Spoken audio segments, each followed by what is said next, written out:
Bien, amados, seguimos con esta serie. Vamos por el mensaje 9 de esta serie, que es Puedes verlo. Son una serie de encuentros, de los encuentros de Jesús, los encuentros con Jesús y los encuentros que han transformado la vida de las personas. Y quiero seguir, ya que estuvimos con todo el tema de la Pascua, tuvimos el Domingo de Resurrección.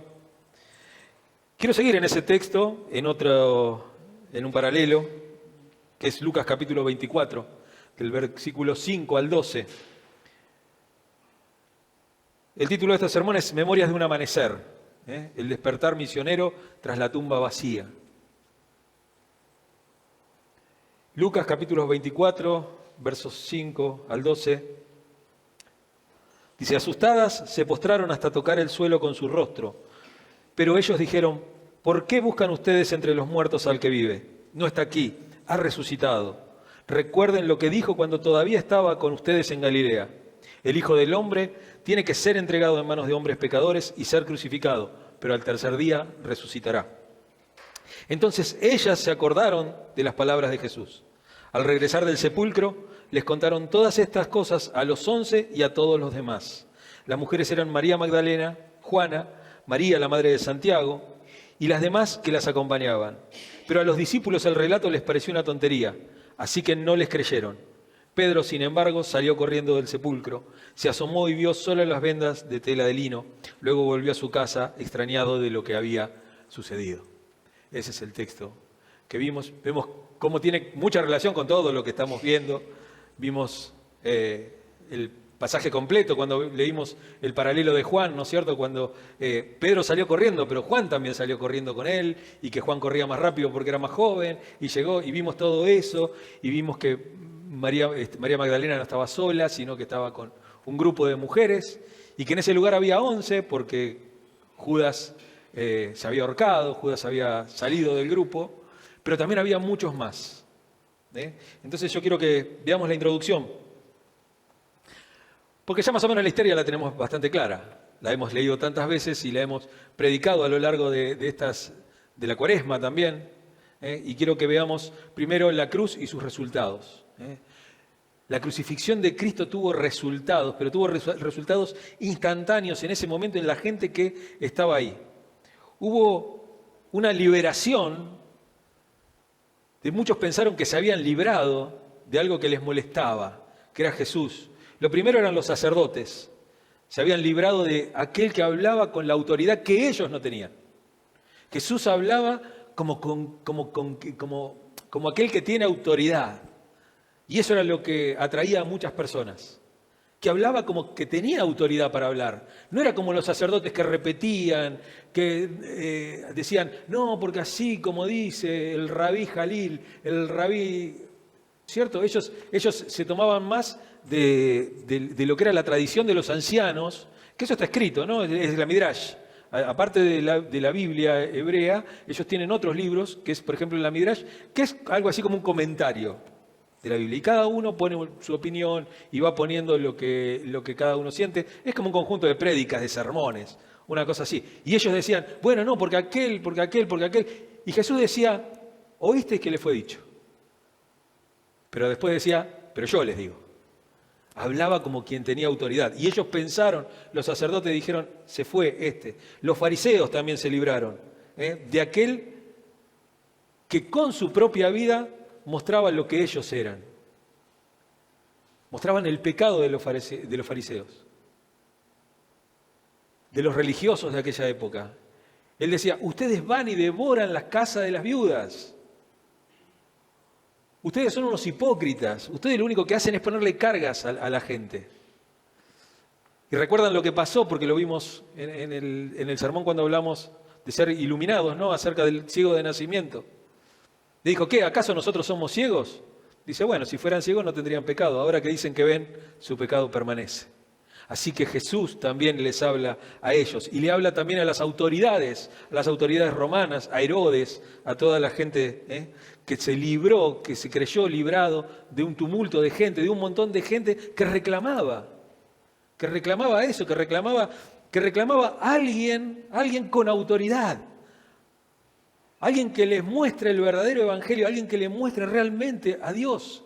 Alguien que les venga a traer, como dice Jesús, yo no he venido para otra cosa. Cuando Él predica en la sinagoga de Nazaret, Él dice, el Espíritu de Dios está sobre mí. Me ha mandado para liberar a los cautivos, para abrir las puertas de las cárceles, y para pregonar, para hablar del año bueno, del año agradable, del año de la oportunidad, de un kairos, de un tiempo de oportunidad que Dios nos está dando. Y a ellos eso les molestaba, porque ellos necesitaban seguir teniendo... Ellos no tenían problema con la religión, mientras que la religión no los moleste, no tenían ningún problema. De hecho, el templo lo construían, seguían teniendo, no los obligaban. Judea era una de las pocas, de los pocos lugares que había dominado Roma y que no tenían que rendirle culto al emperador, por ejemplo. Pero la religión de los judíos no les molestaba. No les molestaba. Porque en todo caso, eran parte de lo mismo. Eran parte de lo mismo. Y también tuvo resultados sobre los apóstoles, ¿no? Sobre Pedro. Antes era jactancioso, se llevaba el mundo por delante y ahora estaba humillado por esta verdad de haberse encontrado no solamente con la muerte de Cristo, sino con su resurrección. También parte de los del Sanedrín, como José de Arimatea, que había sido discípulo de Jesús en las sombras durante mucho tiempo, pero que ante la muerte de Jesús se la jugó. Dijo, entréguenme el cuerpo que yo lo voy a sepultar, yo le voy a dar una sepultura. Fíjense que Jesús, así como Abraham, ¿no?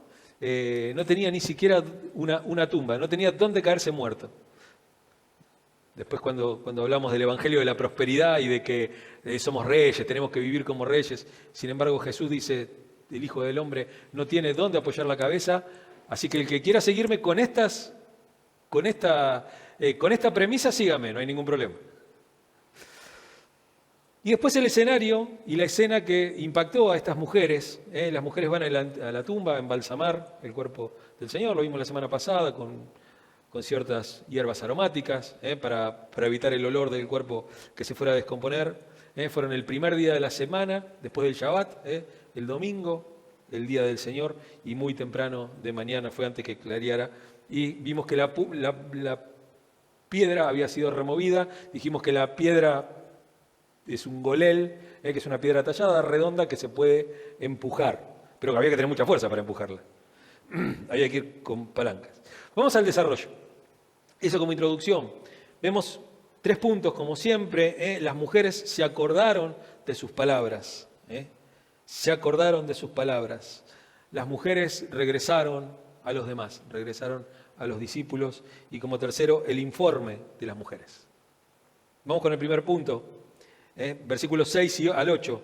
Dice, no está aquí, ha resucitado. Recuerden, esta es la palabra clave en este pasaje, recuerden lo que dijo cuando todavía estaba con ustedes en Galilea. El Hijo del Hombre tiene que ser entregado en manos de hombres pecadores y ser crucificado, pero al tercer día resucitará. Entonces ellas se acordaron de las palabras de Jesús.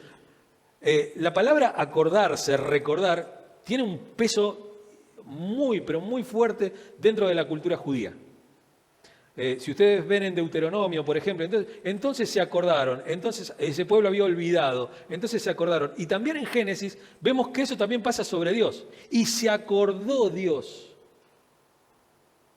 ¿No es cierto? Esa cosa no es que se había olvidado Dios, sino que ese era el tiempo exacto para hacer las cosas. Pero siempre los profetas hablan de exactamente de lo mismo. Ustedes han olvidado a Dios. Vuelvan a recordarlo, vuelvan nuevamente a tenerlo en cuenta y Él se va a acordar de ustedes nuevamente, ¿no? Y acá vemos exactamente eso, ¿no? Recuerden lo que dijo. Y en el versículo 8 dice, entonces ellas se acordaron. Ahí se acordaron, se sacudieron la cabeza. ¿Por qué buscan entre los muertos al que vive? La pregunta que se les hace. Una buena pregunta para el día de hoy. ¿Por qué buscamos entre los muertos al que vive? Y no solamente entre los muertos, porque uno no va a buscar la tumba de Jesús, ¿no es cierto? Dijimos que nosotros no vamos a llorar en una tumba de un muerto, sino que abrazamos a un Dios vivo. Pero ¿por qué buscamos a Dios en las cosas muertas? En cosas que están muertas, en cosas que no dan vida, en cosas cotidianas que están en las necesidades. ¿Por qué estamos tan metidos con las necesidades, con el mercado que todo el día te está diciendo qué es lo que tenés que tener para ser feliz? Porque en la televisión te muestran esos modelos de familia armada y uno ve la decadencia, por ejemplo, nosotros miramos muchas series, pero digo, vemos en la serie de televisión esa cosa de trabajar todo el día, ¿no es cierto? Esas jornadas extensas de trabajo, donde está lleno de niñeras, los hijos no los cuida uno, los ve el otro, ¿no? Y llegan a lo último de la noche a tomar una copa de vino. ¿Realmente esa es parte eso es la vida? ¿Eso sería disfrutar la vida? Todo lo que hacemos hoy tiene un precio altísimo. Y nos deslomamos a veces para lograr tenerlo, y después cuando lo tenemos no lo podemos disfrutar. Porque hay algo que el hombre no puede comprar, que es el tiempo, ¿no? Lo conté, creo ya, de ese hombre, uno de los españoles más ricos de España, que él contaba que él nunca, que cuando era chico no era rico. Entonces, dice, yo voy a comer a algún lado y me fijo los precios. Dice, sin embargo, después viajo en mi avión privado, decía él. Pero yo me sigo fijando los precios. Yo me voy a comprar un par de zapatos y miro el precio. Y él dice, el dinero, la riqueza, me da la oportunidad de hacer lo que quiera, cuando quiera. Pero él dice, pero hay algo que la riqueza jamás me va a comprar. Y es el tiempo. Yo tengo el mismo tiempo que tienen todas las personas del mundo. Entonces tengo que aprovecharlo al máximo, él decía. Porque él decía, todo esto se queda. Las tenía más claras que muchos de nosotros. Y no hablaba ni de Jesús, encima había dicho, dice, no, yo soy agnóstico, ¿no? ¿Por qué buscan entre los muertos, entre las cosas muertas al que vive? Y también es una buena pregunta para los que tienen gente que extrañan en los cielos. Para aquellos que han perdido un ser querido. Lo vemos muerto siempre. Y eso nos duele. Y sin embargo nosotros no pensamos de esa manera. Si nosotros creemos en la resurrección, si nosotros creemos en que Cristo resucitó, ¿por qué buscamos entre los muertos al que vive? Porque estará muerto para nosotros, pero está vivo para Dios. Aquellos que están muertos para nosotros, aquellos con los cuales no podemos tener comunión, que no podemos tener nuevamente contacto, para Dios están vivos. Y podemos pensarlo de esta manera también, que como ellos están con Dios, cuando nosotros adoramos, bendecimos a Dios, también lo hacemos con ellos. Hay detrás nuestro una gran nube de testigos, de personas que han pasado, con las cuales nosotros adoramos. Decimos, ¡ay, qué poquita gente en la iglesia! Mirá si pudiéramos adorar todos juntos, muchos. Nuestra adoración se une a la adoración de todos los creyentes que hoy están vivos, pero también de aquellos que han muerto adorando al Señor. Nuestro corazón se une a esa melodía universal, ¿no es cierto? Esa imagen que tenemos de Apocalipsis, ¿no? De esa gran multitud de todo pueblo, de toda lengua, de toda nación, y que cantan un cántico nuevo al Señor. ¿Por qué? ¿Por qué buscamos en las cosas muertas a las cosas que están vivas? Lo segundo es que no está aquí, le dijeron. A veces buscamos al Salvador en un cementerio. Buscamos esa tumba, ¿no? Y la idolatría no es solamente adorar a la Virgen o al Santo, ¿no? Tiene que ver con qué cosas se ponen por prioridad ante Dios. Todo lo que vos pongas si vos pones cosas en la balanza, y de un lado siempre está Dios, ¿qué cosas hay que pesan más que Dios.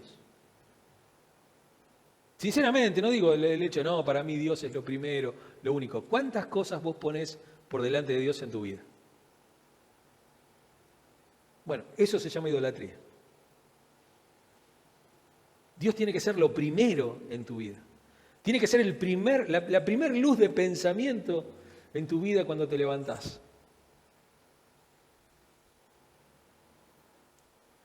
Dice Apocalipsis capítulo 1, verso 18, yo soy el que vive.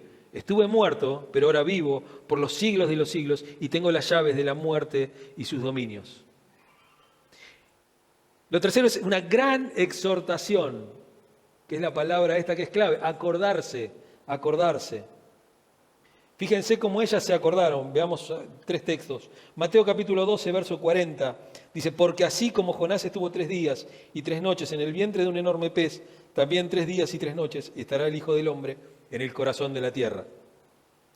Mateo capítulo 20, verso 18 dice, ahora vamos subiendo a Jerusalén y el Hijo del Hombre será entregado a los jefes de los sacerdotes y a los maestros de la ley, ellos lo condenarán a muerte. Y Mateo capítulo 26, versículo 2 dice, como ya saben, faltan 2 días para la Pascua y el Hijo del Hombre será entregado para que lo crucifiquen. Esas profecías que había dicho Jesús sobre sí mismo para que ellos creyeran, para que después las recordaran, y ellas se acordaron. Y el tema es, nosotros nos acordamos. Nosotros nos acordamos de las veces que Dios nos habló a nuestro corazón, que Dios habló a nuestra mente, que Dios utilizó un hermano para hablarnos, que utilizó un mensaje, que utilizó una canción, que utilizó un pensamiento. ¿Nos acordamos de esas cosas? ¿Nos acordamos? Nos pasa como a esos discípulos que iban camino de Emaús y dicen, ¿acaso no ardía nuestro corazón cuando Él nos hablaba? ¿Acaso no ardía nuestro corazón? Porque en esos momentos en los cuales vos sentís que Dios te habla, que Dios te está pidiendo algo, y vos agarrás y decís, sí, Señor, yo quiero más de vos, quiero más y más. Recién cantábamos, ¿no? Y está todo bárbaro, más de tu espíritu, más de tu presencia, y lo decimos, pero hoy a la tarde a lo mejor nos olvidamos. Y mañana ya nos olvidamos de que le habíamos pedido eso. Y le decimos al Señor, bueno, no, ahora no necesito, ahora tengo otras cosas que hacer. Tengo otras cosas para hacer. Y tal vez esa palabra de Jesús a tu vida fue lo más importante que escuchaste en tu vida. Fue lo más importante, es el mensaje más importante. Que era, vos necesitás de mí. Vos necesitás de mí. Vos estás muerto en tus delitos, en tus pecados, necesitás de mí. Y el tema es que seguís necesitando del Señor. Punto B, las mujeres regresaron a los demás, ellas volvieron con un mensaje, versículo 9, al regresar del sepulcro, les contaron todas estas cosas a los 11 y a todos los demás. Fíjense qué diferente es su regreso. El regreso de ellas es totalmente diferente. ¿Cómo llegaron a ese lugar? ¿Cómo llegaron a la tumba? ¿Cómo iban caminando? ¿Qué pensarían en el camino a la tumba? Iban desalentadas, dudosas, tristes. Iban diciendo, está muerto, ¿cómo nos pudo pasar esto? Está muerto, el Señor era tan bueno, ¿y por qué está muerto ahora? ¿Y ahora qué vamos a hacer? Iban desalentados, iban con todas las cosas necesarias como para poder ungirlo. Pero hubo un cambio en el medio. Llegaron a ese lugar siendo enterradoras, siendo sepultureras y salieron siendo misioneras. Volvieron deprisa, con un corazón emocionado. Estaban emocionadas por lo que habían visto. No está muerto. El Señor no está muerto. Habrán tirado todas las hierbas aromáticas por ahí. Dijeron, vamos a contarle, salimos corriendo. La diferencia de saber que Él está vivo. Nosotros necesitamos acordarnos y regresar a Dios. Y el último punto, el punto C, el informe de las mujeres, lo que ellas contaron. Dice, les contaron todas estas cosas a los 11 y a todos los demás. Con entusiasmo, ¿no? Con ganas, con alegría. Salieron siendo sepultureras, pero regresaron misioneras. Ahora estaban llenas de cánticos, de sermones, de un montón de cosas. Y hoy seguimos predicando estas cosas que ellas vivieron.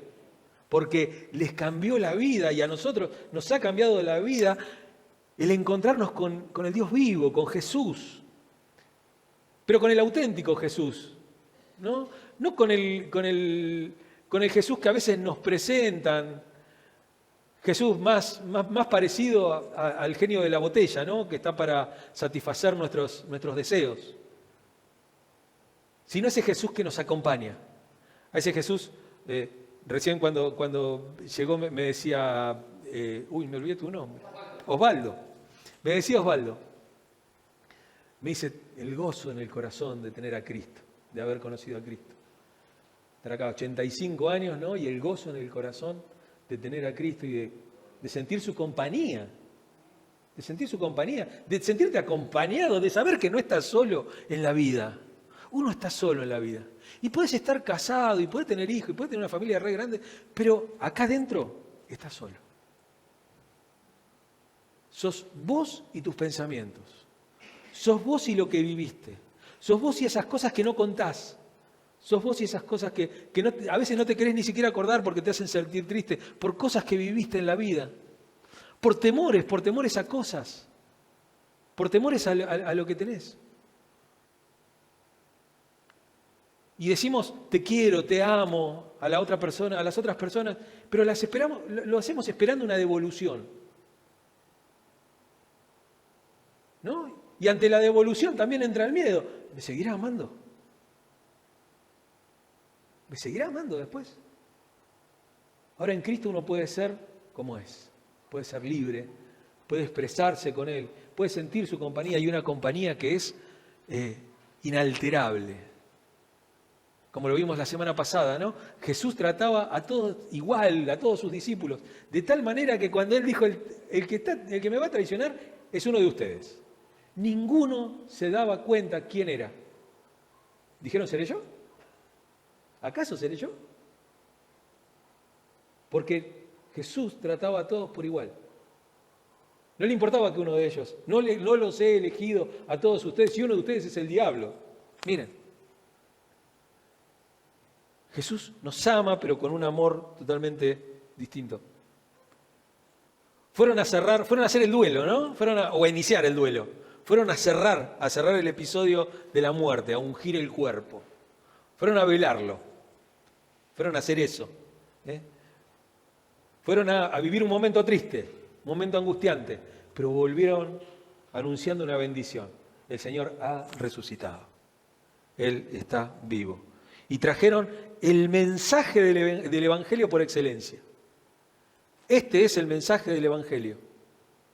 Que Cristo ha resucitado y que vive, y vive por los siglos de los siglos, y que siempre está al lado nuestro. He aquí, yo estoy con ustedes todos los días de su vida, hasta el fin del mundo. Hasta el fin del mundo. ¿Qué nos pasa a nosotros con la palabra? Vamos a las conclusiones. Nosotros y la palabra. La palabra actuando en nosotros, la necesidad de aquellos a quienes le hablaron, la necesidad de predicar este evangelio a las personas, al reincidente, ¿no? A Pedro, que vivía haciendo macana, una tras de otra, a Juan, que tenía el corazón quebrado, que hacía un par de horas estaba escuchando el corazón en el pecho de Jesús y ahora se daba cuenta que Jesús estaba muerto. Necesitaba escuchar ese mensaje. Al grupo de discípulos que estaban todos aterrados, que estaban siempre con las puertas cerradas, aparentemente se habían quedado ahí en el aposento alto donde habían celebrado la Santa Cena, la primera cena de comunión. Se habían quedado ahí, ¿no? Y se habían quedado todos encerrados por miedo, claro. Cualquiera que te conocía, estaba con Jesús, listo. Los romanos no iban a dar mucha vuelta, se lo iban a cargar, era así. El mensaje de un Cristo resucitado nos trae esa satisfacción y esperanza.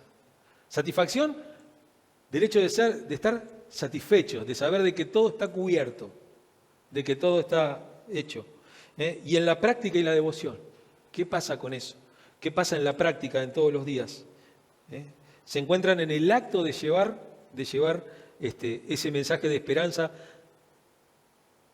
tal como lo hicieron las mujeres. Nosotros nos sentimos con esa obligación de salir corriendo a contar Esto que nos está pasando, así como ellas, nosotros estamos también llamados a ser mensajeros.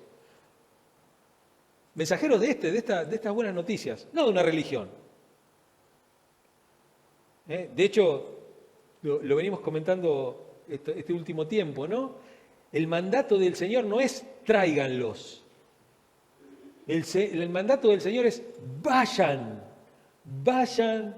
y prediquen, y bauticen, y hagan, vayan.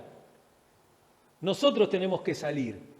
Nosotros somos los que tenemos que predicar el Evangelio, así como lo hicieron ellas, recordando que cada día nos ofrece un nuevo comienzo, una nueva oportunidad. ¿Qué significa esto en nuestra vida diaria? Despertar cada mañana con la intención de ser realmente un faro de esperanza. Ustedes son la luz. Una luz no se pone abajo de una mesa, se pone en lo más alto. Nosotros somos luces. Buscar activamente. No, bueno, a ver cuándo me sale la oportunidad. No, las oportunidades se crean también. Las oportunidades se crean para compartir con otros el Evangelio, para compartir el amor que proviene de nuestra fe y de nuestras experiencias con el Señor. Al igual que las mujeres tenemos que ser embajadores. Nosotros rogamos como si rogara a Dios, pero lo hacemos nosotros. Y en pequeños gestos, se hace con pequeños gestos, con pequeñas cosas. Una sonrisa genuina, una sonrisa verdadera, auténtica, un cumplido sincero. Gracias por lo que hiciste, gracias. Con las personas, digo, ¿no? También pequeños gestos, ¿no? Tomar un momento para escuchar realmente a alguien, para escuchar, no para hablar, sino para escuchar. No, pero lo que pasa es que la gente tiene que escuchar el Evangelio, sí, pero la gente tiene que hablar también. Nos tiene que hablar, tiene cosas para contarnos, tiene cosas para hablarnos. Jesús no iba y se metía y decía, bueno, vamos a arrancar el sermón. No, se sentaba con ellos, hablaba, los dejaba hablar, contaba, les preguntaba por su vida. Estaba interesado por su vida también. Y esas cosas, esas pequeñas cosas, una sonrisa, un cumplido, escuchar a los demás tiene impactos profundos en la vida de las personas. Ofrecer ayuda sin que nadie se lo pida y sin esperar nada a cambio. ¿Cuántos de nosotros lo hacemos? Compartir un mensaje positivo. Mensaje positivo. Para allá tenemos, agarrar el noticiero, tenés para hacer dulce. Simplemente dar las gracias también de lo que cada uno hace por nosotros. Esas pequeñas cositas pueden iluminar el día de una persona, le pueden cambiar el día a una persona. Miren lo que le digo, no la vida, el día. Digo, y hay que vivir día por día, Jesús nos dice así. No se preocupen por el día de mañana, cada día ya trae su propio afán, o como dice en la otra, en el paralelo, su propio mal. Cada día ya trae su propio mal. No se preocupen, vivan el día a día. Alégrenle hoy el día a una persona. Acompañen hoy a una persona. Mañana veremos qué es lo que pasa. Me dijo Osvaldo cuando llegó, y acá estamos, esperando que vuelva a Cristo. Si es eso lo que espero, es día a día. Es día a día. Son actos de bondad y atención que crean esa cosa positiva alrededor nuestro, ¿no? Pero que no es una cosa de ondas de amor y paz, no tiene que ver con eso. Tiene que ver con que provocan en las otras personas ese amor, que puedan experimentar el amor de Cristo, que puedan experimentar la experiencia nuestra con Cristo, y que por medio de esos encuentros nosotros podamos ser también transformados. Necesitamos ser transformados y lo tenemos que hacer a través de un encuentro con Jesús, de un encuentro con el Cristo vivo. No en una tumba vacía, no en cosas muertas, no en las necesidades de todos los días, no en mis preocupaciones, no en eso, sino en saber que Él está al lado mío, confiado, abrazado a esa promesa de Jesús. Yo estoy todos los días con ustedes, todos los días hasta el fin del mundo.